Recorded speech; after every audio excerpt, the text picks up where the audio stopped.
Padova. İtalyanın Padova şəhərindəyəm. Venesiyadan 1 saatlıq qatarla gələ bilərsiniz.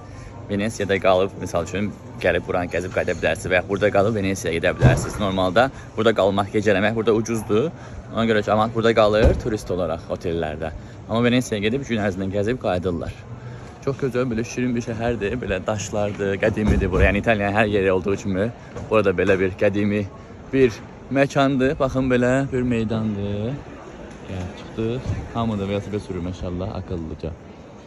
Kilsəsi, skveri, burada velosipedləri.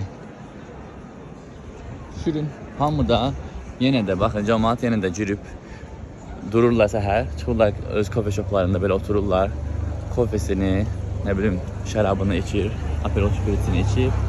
Belə günlərindən ləzzət alırlar. Hamı, ümid edirəm, izləyicilərimə, hamınıza bunu arzu edirəm ki, belə yerlərə gəlib rahat istirahət eləyəsiniz siz də.